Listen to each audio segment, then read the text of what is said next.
Welcome to Bold Encounters. Today is going to be fun. We are going to talk improv with one of the best, Holly Mandel.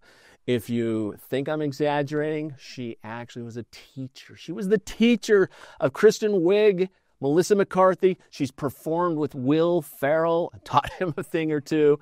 And she has been a student and friend of Lisa Kudrow on the stage. Improv is actually very revolutionary. It's very radical at its core because you have to keep saying yes to what's happening, not what you want to happen, not what you think should happen. And you shift into a different part of yourself that's actually very free of rules and should. So control freaks hate improv. They want to make it go somewhere they can't. I had a list that I think a lot of people do in their 20s. If I just get this thing, I'll be happy and satisfied.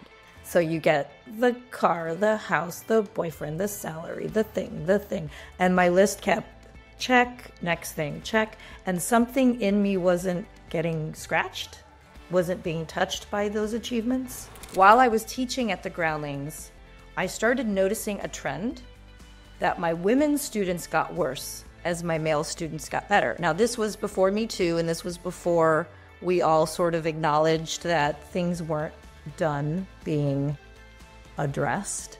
I grew up in a time where we were told, you can be anything you want. So I was like, cool, we can. And on the surface, we can.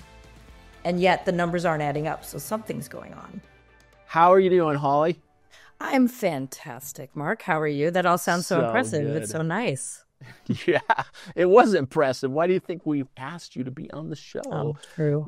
So impressive. It's really impressive. And you're not in any relation to Howie Mandel, I would suppose.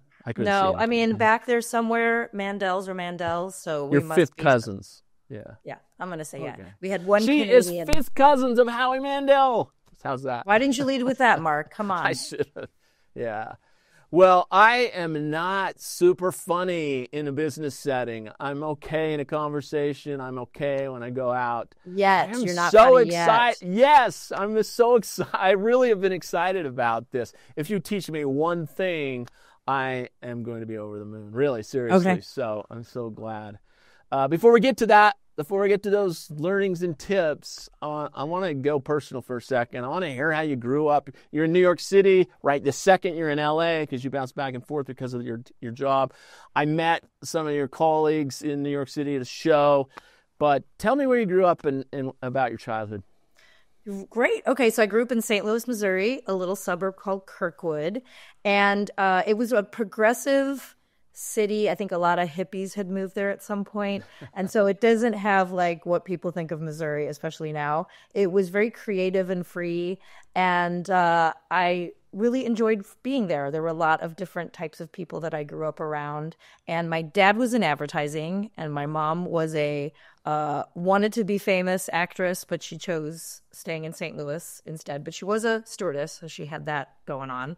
So I always felt like St. Louis was not the place I needed to end up. I felt very free to think about where I wanted to live and move. And so New York and LA were always on my radar because to me they represented a different priority than I had grown up around. It wasn't about family necessarily first, and it wasn't about secure and safe. It was excitement and this and that and reinvent yourself again. Who cares? And be who you want to be. And that really spoke to me. So I was very happy to be able to move actually to both places. So dreams do come true, everyone.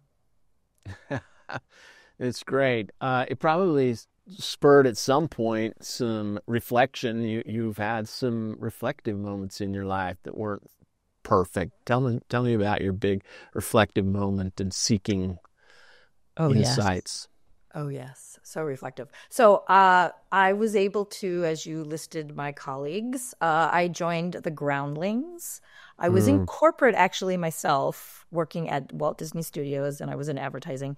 And I did like the side thing, which was take improv classes. And for people who have heard of improv, back in the day, not many people had heard about it. So it was definitely the side thing that I did not think would ever lead to a career at all. But it was fun. And I was noticing certain things about my personality were being that were dormant, maybe were coming out. Or if you're from the Midwest, where are you from, Mark? Salt Lake City. Cool. All right. So I'm from the Midwest, maybe similar, but being nice is very important, and being polite and having this kind of personality like this all the time. And so to get to take improv class and discover a fuller version of myself was very magical. So I did that. I was a part of the Groundlings for a very long time. I left my secure job behind, but felt joy and wholeness. And then, like, I was hitting 30, I was like, this is not the end of the road for me. A lot of my famous friends were starting to get famous. They were getting on TV. And I was like, I don't want this. Weird. So I did a sharp left turn, and I started a spiritual path. Hey, just a few seconds. As a premium member, you make a difference, not just a buck. Now you can give the gift of Bold Encounters Premium to someone else who you think could do the same. It takes just seconds at boldencounters.tv. Think of one person, a founder, a young adult, some person that you've helped mentor, raise, a leader, or even the chief executive. Give them the gift of weekly action plans with experts right by their side. Give them clarity and confidence to remove roadblocks and lead life's work just like you do. Go to boldencounters.tv and give the gift of premium to someone you care about. Thank you for making this all possible, and we'll see you soon. And I went whole hog into a spiritual life. I moved to New York. I found a spiritual teacher. It's for real. Nothing crazy happened. I'm not branded anywhere. But I went really full into it, and it was fantastic. I called myself, I was a monk for many years living in the heart of New York City. Morning meditations and prostrations and real deep work. And for me, that was very reflective, and it set me on a course where I felt like different, even another layer of who I was got to integrate. Wow. Is this before you went to UCLA or after you went to UCLA? This was after. I went to UCLA right out of high school. Yeah. Studied the sociology and psychologies. And so and loved it. Yeah.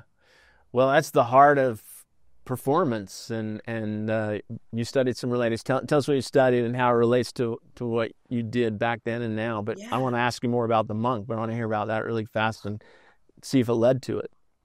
I think it's all like everyone's life. You just go, oh, no wonder I did that, but you don't know it at the time. So I thought I was going to take acting and film classes, UCLA, right? Film. And I just was like, oh, this is so weird. This is not what I want. I would audit every film class I could. I learned tons doing that. But the thing that challenged me was actually my sociology class. And there was a professor there who was barefoot. We had to call him Barney. And he taught me and us that there are social constructs everywhere. There's shoulds everywhere. They're invisible. And just because you can't see them doesn't mean they're not real. And you can tell where they are because when you push up against them, they push back. You're supposed to stay within. And so we got to test these boundaries, and he had us do all sorts of cool things. And I started to understand the world in a very cool new way, which is like, just because there's an invisible wall there doesn't mean you have to obey it. And so I think it led to something that improv does.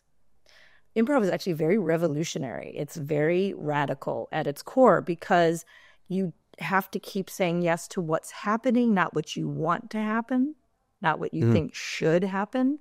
And you shift into a different part of yourself that's actually very free of rules and shoulds. But aren't you complying to the other people around you? I mean, you're not going against them or it kills the momentum you hear. Is that true? Totally. That's so true. It's a cooperative set of rules rather than... Go ahead. No, it's great what you're saying. Yes, the tenet of improv is called yes and I'm sure many people have heard that. You learn to care about each other and what's happening. You care about, and this is where it also sort of sounds spiritual, it's the present. You care about what is emerging, not what you want to emerge. So control freaks hate improv. They want to make it go somewhere they can't. Stand-ups used to come to improv class and get annihilated because they want to be the star. So to do improv, to co-create, to collaborate, you actually have to value everything that's happening more than what you want to have happen. Yeah, it's fascinating. Well, I want to the things that you studied. You didn't go into performing arts. You went into some serious subjects, which I wouldn't probably ask about what you majored in if they were normal, but those are very serious subjects that I've taken a class or two in and found out that they're very serious. There's a lot to know. Tell us about what you studied at UCLA before I leave it. I studied that, to me, I did a double major of sociology and psychology. I was a bit of a nerd, yeah. But I loved learning, and I loved seeing that psychology is very much about the individual and the inside, and sociology is about social, cultural constructs. And I loved the overlap, which is kind of, if you think about performing or improv, it's sort of the interplay between a person and in the environment that they're in. But before I thought to put it into performing, I think it just was something that interested me, where I didn't understand why things were the way they were, why I was the way I was, why the world was the way it was, but it's malleable. It was malleable. And to me, that was the magic, because it didn't mean it would be forever that way. And actually, when you study the history of something, you realize we're always changing. The things that we're certain about now, felt differently. And that, to me, is the magic of the company that I started, because what you're talking about is some system at a company or group of individuals that are a certain way now, and you remind them that can evolve. Yeah. You're looking at you're operating with an understanding of an inside life that the rest of us just do. We don't even understand it. And the outsiders and their outside perspectives and how they relate, and viewing all that you're saying. And it's got to connect pretty directly with improv and comedy, don't you think? It does. Yeah. It does. And again, the malleableness, is that the way to say it? Malleability? Sure. That thing. Let's just say it that way. Yeah. Let's just say it. See, you're yes, our show. We're making up the rules. We're going, yeah. Yes, and you're a pro now. Come work with me. Yes, it's the malleableness that was the ding, the light that went off. And I personally experienced that. I experienced my personality changing in a good way. I could drop something that wasn't authentic to me. My own self changed, but I was more driving the car than looking back 10 years later and being like, oh yeah, I guess I changed it a little bit. It gives you the controls to shape how you want to show up and shape how you interact with those cultural things. Interesting. Does that make sense? So what are the thoughts that preceded and were internal to you, and what you were noticing outside that led you to do the monk thing? What led you there? You're digging, Mark. You're digging. I'm digging. I call it the list. I had a list that I think a lot of people do in their 20s. If I just get this thing, I'll be happy and satisfied. So you get the car, the house, the boyfriend, the salary, the thing. And my list kept check, next thing, check. And something in me wasn't getting scratched, wasn't being touched by those achievements. And so I think because I had done improv, I was connecting to my authenticness. Because in improv, as you can guess, you don't have time to overthink. You can't plan. So it's always here, doom, doom, doom. And the computer doesn't have time to edit. Oh, I wouldn't say that. I'm not a person that would do that. The trueness comes out. And it's the person who's also most alive and like, cool, let's try it, right? It's not a defeating energy. It's maybe. So the more I became that person, the more I felt that there was a different version of me out there somewhere to find. My list wasn't touching it. And I was in the Beverly Center, which is a very big mall in the middle of Los Angeles. And I feel like there's a book here somewhere. I was on the escalator at the Beverly Center, and a voice, which I think is maybe my higher intelligence, whatever you want to call it, said, if you don't do something new, this is going to be your life. Yeah. And it reminded me that, I'm in charge. I'm waiting for things to happen in my life. And that's not how this works. If I want something new, I have to do something new. And that was where it kind of led me to, this is very new. Yeah. Yeah, the people who argue with truth about this world don't think about life. Life is the ultimate teacher, and it teaches you truth. and your higher power will show up at some point when you least expect it sometimes, or when you seek it. So is that what had you leaning towards finding a monk-like place? Yeah. It was a lot of questions I didn't just since we're talking higher power, I remember very early on when I started realizing like, oh, God isn't this thing in a church. It's a living energy, and it's I have my own access to my own higher power. I don't have to wait in line behind a lot of people who have more problems than I do. And so I asked that energy to show me the truth. Yeah. Now, I thought that was going to be, you should maybe move to the city. I didn't realize it would be like the truth. Mm. And so, I think going in that direction showed me ultimately, which is actually improv, honestly, at the core, everything's okay. There's no mistakes. There's never a problem. It's only a problem if you say it's a problem, but it's a gift or an opportunity. The growth, I hope I can say this well, the growth that it takes to see the thing as a gift is the point of the gift. Yeah. Does that make sense? Yes. Because God otherwise, works all things to your good and bad, good and bad. Agreed. Yeah. And whatever you call it, it could be your creativity, it could be your intuition. In improv, you learn, and actually Viola Spolin, who is the woman who created improv, she's not often given credit for it, but she is the one who concretized it into a learnable thing. She said the purpose of all of this is to give everyone access to their intuition. Yeah. It's beautiful. Mm-hmm. It's ironic that the funniest episode I've ever done, we've gotten the most serious. So let me ask you, I want to dig into this monk thing one more time. I think most of us that are sitting here heading to work after, or driving and picking up or whatever, we don't really know logistically how one becomes a monk. Like, what, do you just go find a yoga place? Like, tell us the steps to become a monk. You go to monk.com. No, it's any path. It's the path that speaks to you. So I found it not through, it wasn't on purpose. I was not looking for it, but it's that thing that happens right when you find, or you're like, oh, I didn't know. That's why I was like, I went to France. I thought I was going to meet my husband and find my dream job. I took French for 6 months. Because I was yes-anding this feeling. So to bring it back to improv, I was yes-anding this thing of like, okay, I need to follow this thread. I'm so excited to get to France. I can't wait. It's got to be my husband and my dream job.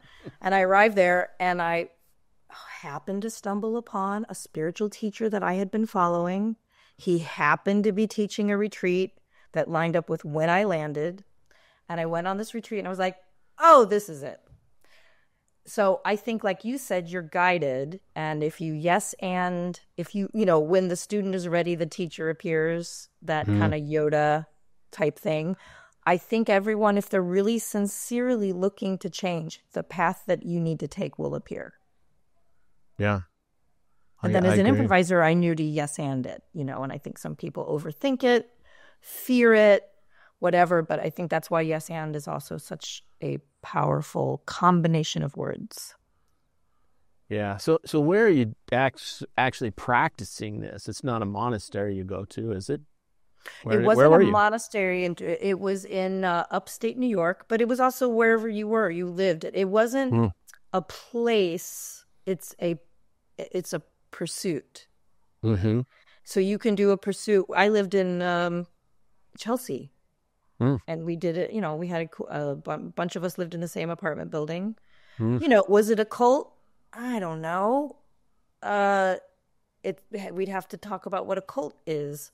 But my experience of it is it's what I wanted. It's what I needed. It's what I found. And then I left. So, Would you call it a cult, or would you just call it a study group or something like that, or a meditation group? I wouldn't call it a cult.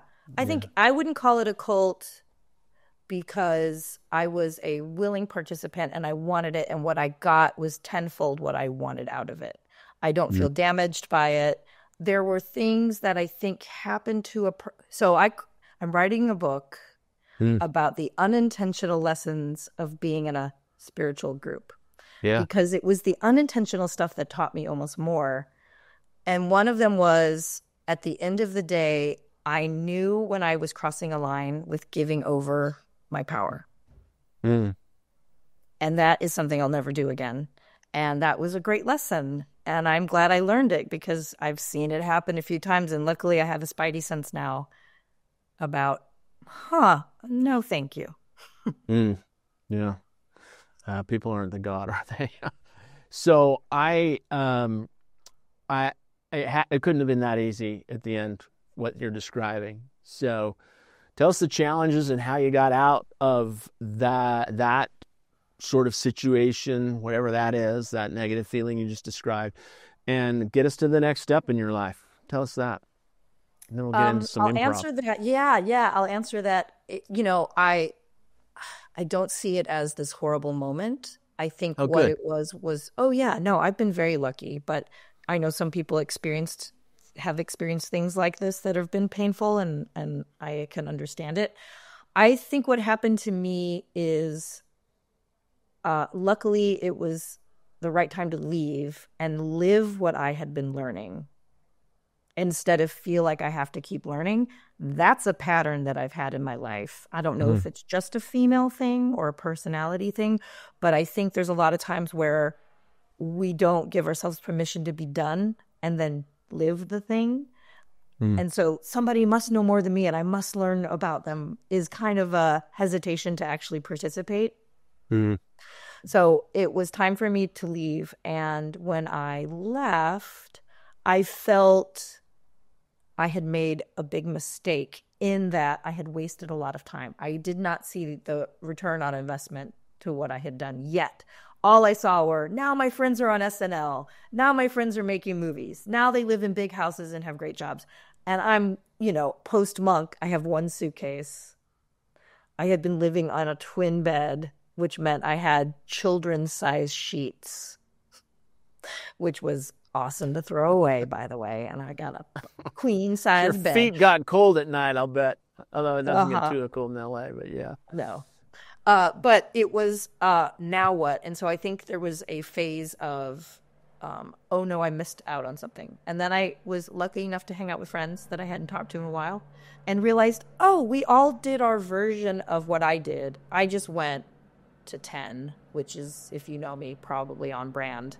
But everyone gets to a point where they go, this list isn't it anymore.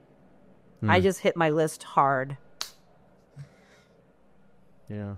Well, I don't think it's a gender related thing, but mine's a little different personally. I just learned an extraordinary amount through trial and error and failure and effort. And right at the point when you figure it out, you don't need it anymore. You're done. Ooh, So I like that. You go on to the next lesson and you learn how to do it and you figure it out. And then you're like, just when I could do it right, I just don't need to do it now. It's a little different. But it's also I like what that. you're saying. My tea bag, you know how tea bags have like a little saying? Yeah. So one tea bag that I got during this time that I have saved is, the purpose of a goal is not to achieve the goal. It's to become the person required to achieve the goal, which is kind of what I was saying before. But it's just what you said. It's like, that's why, when you learn a thing, maybe it's not for the end result, which is a very monk-like statement, by the way. Mark, I think you'd make a great monk. I'll do that tonight. I'll just do it here because, I'll do it in my studio because it's a great place. It's dark. Yeah. I'm pretty spiritual. I don't hide it. I believe in heavenly parents and powers and things like that. But I love what you're saying, and ironically, again, like I love talking about career in life's work and life's journey, but you have such a fascinating topic that you combine with work. So you're a professor now at this great place in, Pace University, and you're teaching improv, but you also have speeches and things that deal with corporate America and workplace conversations and situations. and tell us how you, besides the money that corporations have, why there? Love that question. Did not intend to do that. I moved to New York during this time, as I was explaining, and like, oh, starting over. And then I started teaching improv to figure out what I wanted to do in the meantime, because I love teaching so much. And that's because I see the power of it. It's almost like a Trojan horse, but only if a Trojan horse was good and not full of soldiers.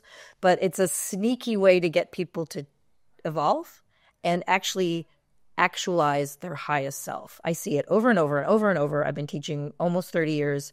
It is like 2 people in my life I've not been able to teach. Otherwise, they all, thousands of people, evolve. It just, you can't help it, because you're now in a yes and relationship with the universe and what is yourself and what you're meant to be. You're flowing with the flow. So I started teaching people and realized, oh, that might be what I need to do. So a school emerged immediately. And I started my own school. And then I noticed, oh, I wasn't getting the students I was getting in LA at the Groundlings. Groundlings students are like, I will sell you my brother to get to the next level. Like you are committed if you're going to get through that school. And I know it. And it's because the goals are high. Look at SNL. Always half the cast is Groundling. So it's a very serious place in a good way. In New York, no one wanted to be on SNL. People just wanted to have joy, get better at their job. They knew that they were hitting a personal ceiling, and how do they get through it? So I was attracting business people from the beginning. So I started experimenting with what belongs in an improv traditional class and what could go to a corporation. And maybe helping people at work is actually more beneficial than the people who are doing it as a hobby. And so the hobby thing started to fall away as something I was interested in, because hobbies are like, I'll do it this week, but I ain't going to do it next week. And but to go into a corporation and remind people of what it's like to communicate together, feel like a team. If you're a manager, how do you listen in a way that you value what's happening? You know, there were a lot of skills that are baked into improv that I felt this is a one-stop shop, and look at all the things that can happen in 3 hours, 2 hours. It was a joy to do.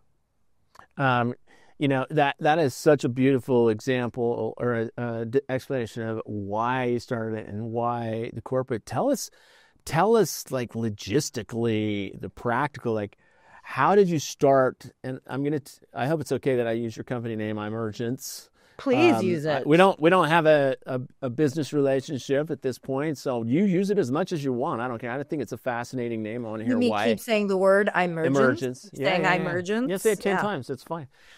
So tell us about when you set it up. Yeah. And why that name, and logistically, like how do you go get your first deal in that side of the world, of corporate America, and tell us a little bit of the details and the practicalities of doing that, starting that business.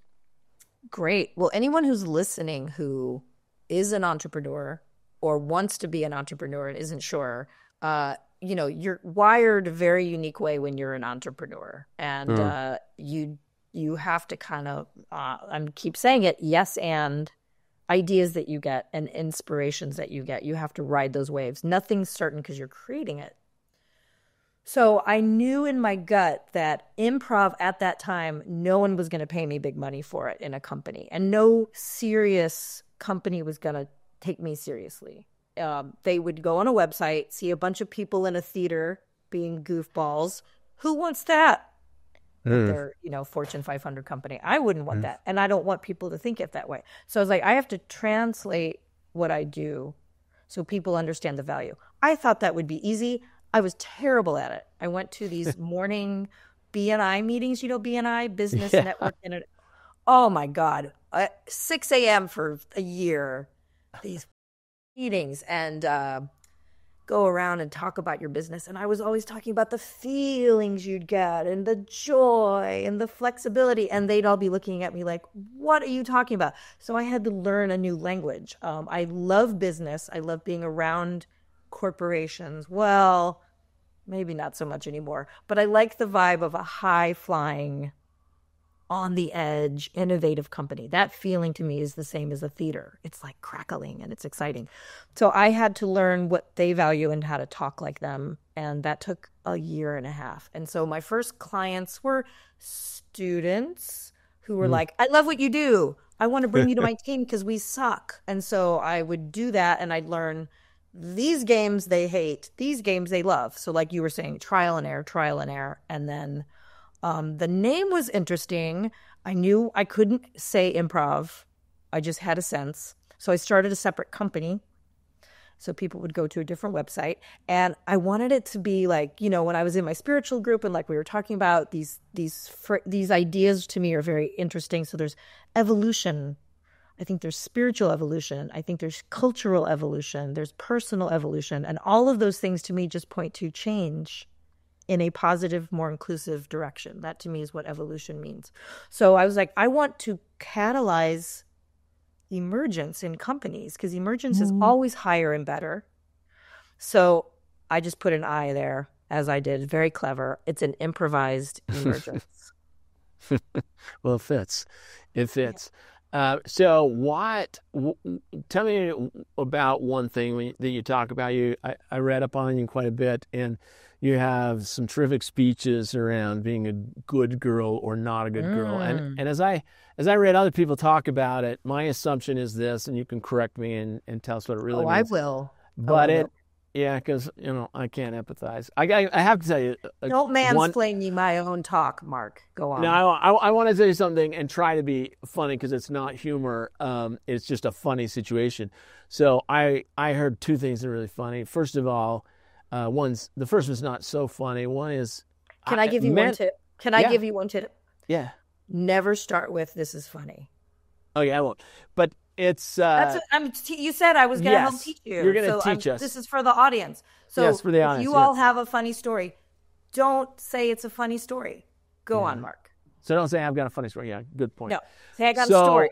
So apparently, a lot of men, all men, are like me. We don't contemplate that all the things that we hear about in popular culture about men and women, we kind of have heard that a lot. What we have not heard, and I had never heard it, is the concept that I don't understand what it's like to walk out the door and immediately scan for strange people that might accost me. I mean, I just walk out the door. If I go on a hike or a run, I have no thought, zero thoughts about, could someone get me? Am I in danger? Even in a big city, I went jogging in New York City that time or at least on a fast walk, I went in New York City. I didn't even think, is someone going to get me? And these psychologists were saying, you men don't realize that most women actually are thinking that a ton, almost all day, intermittently. They're thinking, am I okay? Am I okay? Am I okay? I thought that was interesting. The funny one is that I just blew. Yeah, I was going to say, that's hilarious. I broke the rule. But the second one is that, you know, we don't know what it's like to have a baby. So there's a group of scientists that created a machine that connects to certain nerves, apparently, and simulates as much as they can of childbirth. And they went to the fair after they'd done their academic version of it. They went to the fair and they got a big percent, not a majority, but a big percent of men going, it's not that big a deal. I'm sure that it's not as big as we think. And so they hooked them up to the machine, and they got to a 2 out of 10 on the meter. And then they connect their wife to it, and their wife is just coasting at 9, and they could just handle whatever. And the men couldn't handle even a fraction of what they could.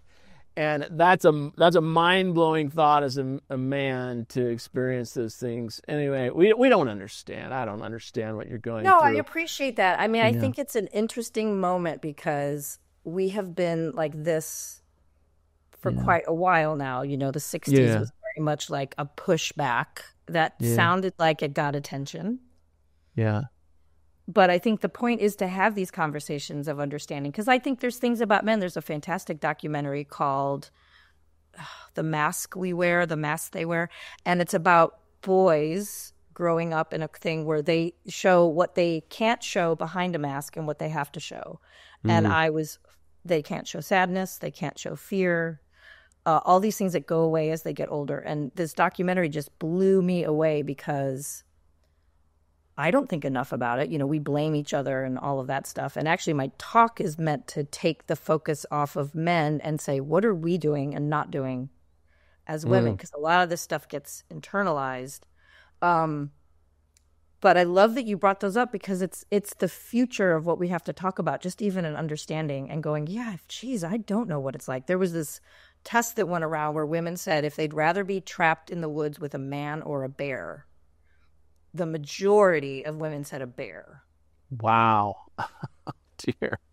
And what was happening was the comments, which were fascinating, were men saying that can't possibly be true. How stupid the women were to choose a bear over a man, and what they weren't is interested or listening. I can see why. I mean, we can think and scheme and far ahead of a bear. But if it's 1 foot away, if it's 1 foot away, I'm picking the man. But the question wasn't for you. Yeah, and wasn't for me. What does that say about women and their general fear of men? I'm sure it wouldn't be your best friend. It would be, let's say, a stranger. Yeah. A strange man or a bear. I see that. I'd pick a bear. I see that totally. Okay, well, there you go. So there. Yeah, so yes, I see that totally. That's good. So I wanted to ask you about the good part. So my interpretation, reading other people talk about you, is that the negativity or the diss on the word good girl is not about doing benevolent, positive things as opposed to destructive, evil things. It was obedience. Correct. Is that true? Nicely done. Yes. Okay, tell us about that. Tell us about that talk and that title, and tell us about that. Great. Oh, I'd love to. It's one of my favorite things to talk about, actually. While I was teaching at the Groundlings, I started noticing a trend that my women's students got worse as my male students got better. Now, this was before Me Too, and this was before we all sort of acknowledged that things weren't done being addressed. I grew up in a time where we were told, you can be anything you want. So I was like, cool, we can. And on the surface, we can. And yet the numbers aren't adding up, so something's going on. But that was hard to talk about because it sounded like we hadn't made any ground. So I was like, why are the women getting worse? And by worse, I mean more self-conscious, more hesitant, more looking for the rules, more looking to me to tell them what to do. And the men came in and realized, like, oh, shit, I'm a terrible listener. Oh, no, I want to be the star. I want to win. I got to stop trying to win. And they would learn it and continue. Broad strokes. So I started to research and then do a talk just for my students. And what I realized is it goes back to the downside of religion of here's what women are supposed to do and here's what men are supposed to do. I don't subscribe. At that time, it made a lot of sense. It was protection.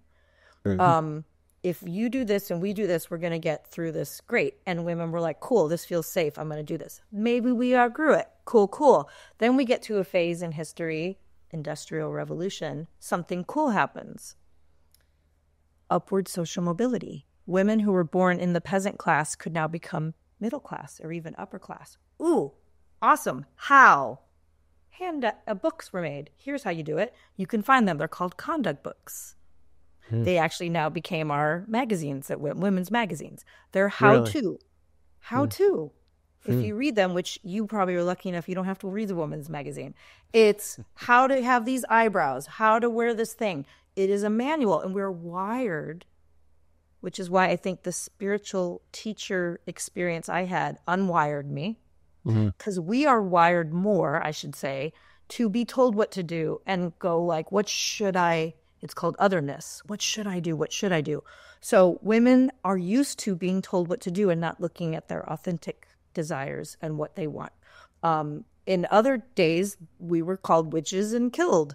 I mean, it sounds ridiculous, but the more you dig, if you really dig into it, we've been punished for coloring outside the lines. Why is it otherness? Tell me that really quick, if you would. Otherness was a phrase Simone de Beauvoir first called it that. It's very connected to intersectionality when you put race and economy in there, but she focused just on gender. And what is whoever is the norm, and it's like, think of a target with a bunch of circles. Who's the norm? We could say we know who the norm is right now. If you're not the norm, you're other. Norm sets the tone. Norm makes the rules. Norm says, and we'll just call him Norm. His name is Norm. Norm sets all the rules, and he says, this is what's good and bad. This is what I like and what I don't like. This is what a woman should be and what a woman shouldn't be. And it's been how we've co-created culture. So I don't even want to say, like, men are terrible. But there's effects of it. And the effects of it is when you're not the norm, you have learned to survive by pleasing the norm. Obedient. So if we play by the rules and do what they tell us, when I was growing up, girls were supposed to be skinny. Then in college, girls were supposed to have big boobs and big butt. Says who?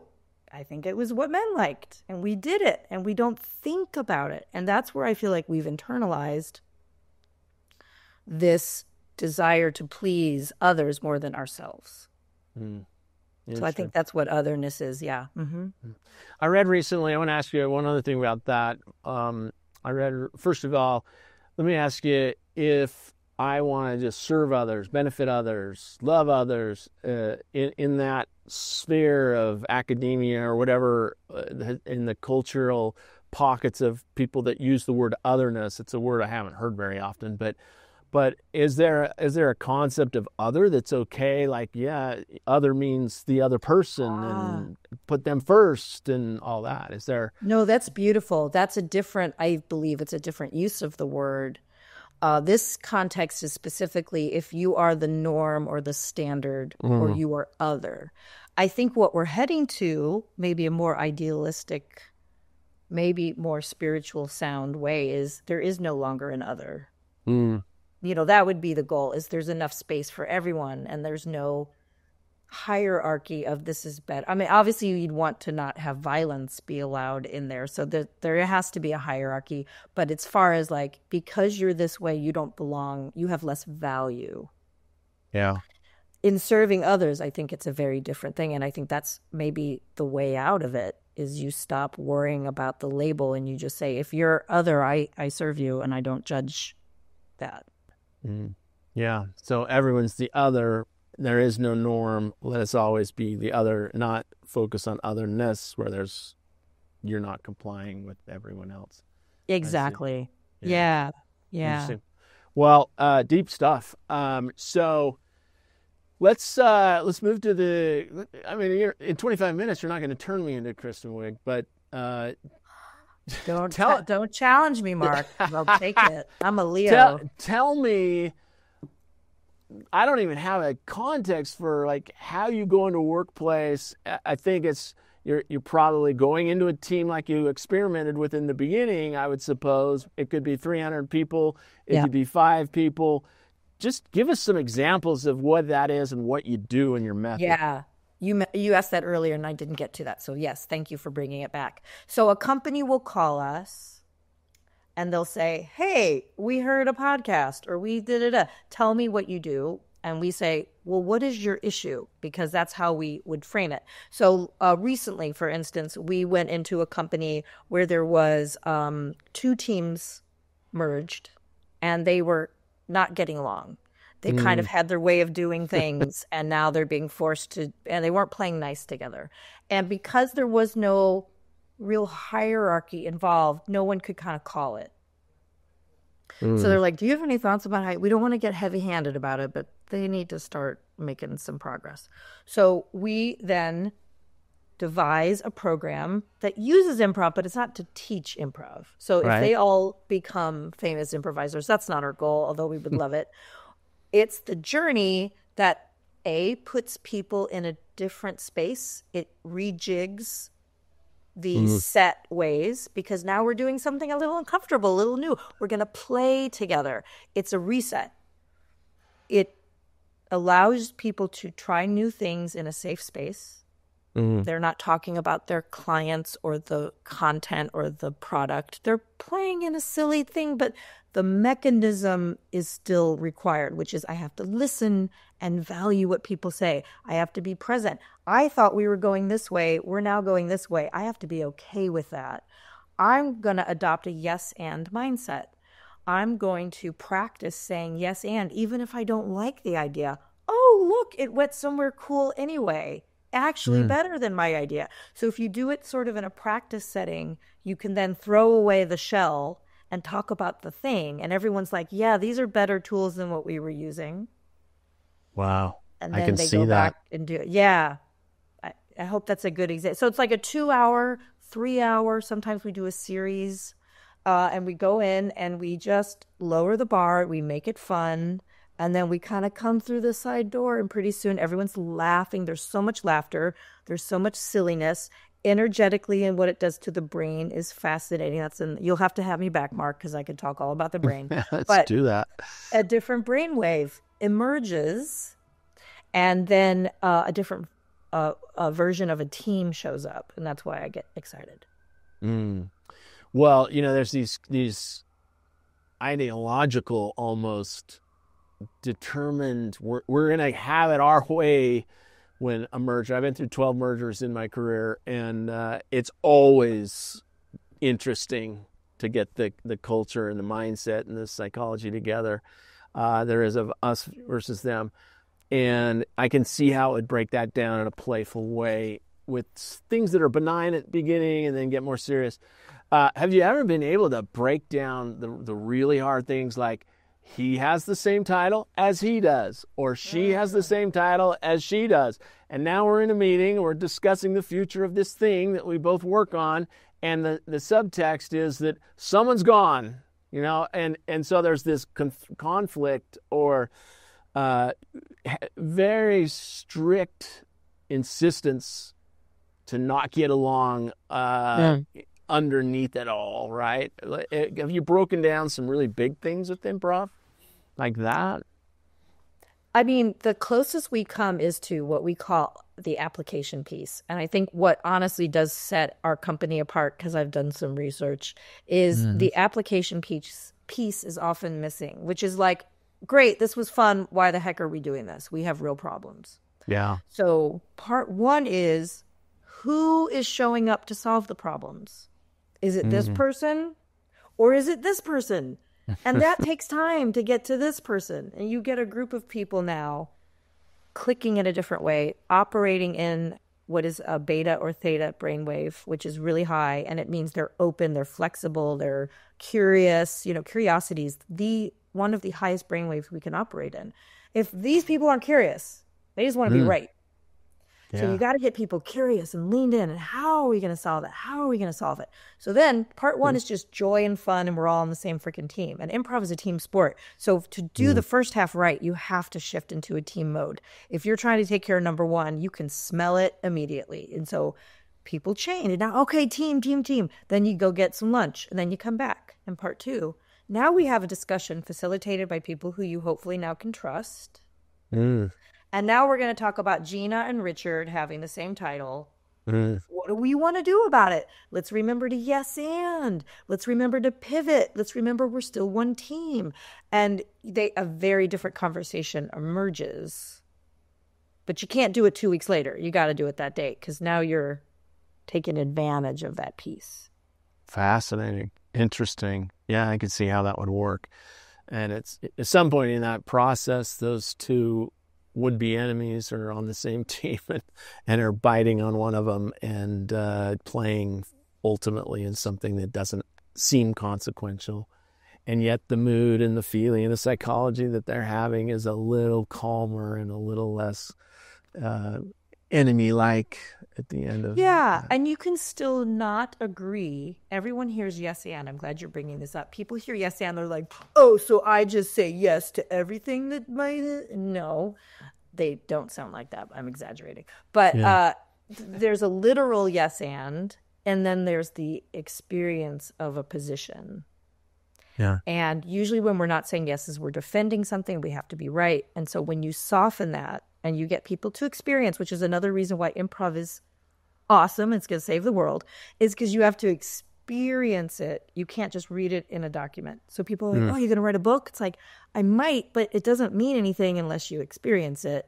But you can buy a book I write. This thing can still be an issue. We can still really not like each other and really not agree. However, we're in a context of we've got to figure it out. And when you're on stage with somebody might say something like, my wiring now is I don't judge the thing first. And I am grateful that I have that in me, because I can see when somebody's still going, okay, but they're not really loving it. And when I hear something, I consider it. Okay, let's look at it. It's my default setting. Sometimes it gets you in trouble when you pick, I don't know, business partners or people to work with or clients that you should have said, oh, no way. But I would rather be a considering person than no. Yeah. Well, okay, let's get to the bonus round for a minute. Before we execute our premium action plan, I just want to thank you for fueling this movement on behalf of others. If you haven't yet, give the gift of premium at boldencounters.tv. It's the fastest, easiest gift you'll ever give, and it thrills the people who get it. They too get action plans every single week with experts and their very own breakthroughs. Give the gift of premium to someone you care about. Just go to boldencounters.tv. It takes just seconds. And pass that spark on to someone else. Thank you. Even great leaders get stuck. Others thrive. I'm Mark Cook, New York Times bestselling author, president of Windfall Partners. We get leaders unstuck and thriving with their teams. Clients upgrade leaders' retreats and conferences with my 5-star keynotes and breakouts on Leaders Bold Encounters. Also, leaders get weekly consulting as they execute key steps. Plus, brief check-ins guarantee results, live or via Zoom. After turnarounds as chief executive and 9 global studies of 2 million award-winning leaders, I've coached 4,000 client wins at top brands with my approach in over 50 cities worldwide. My Bold Encounters is an advanced system for leading. First, powerful steps on a path forward. Second, problem-solving skills that beat obstacles fast. Leaders create revenue breakthroughs and clients see new profits. Now let's lead with Bold Encounters today.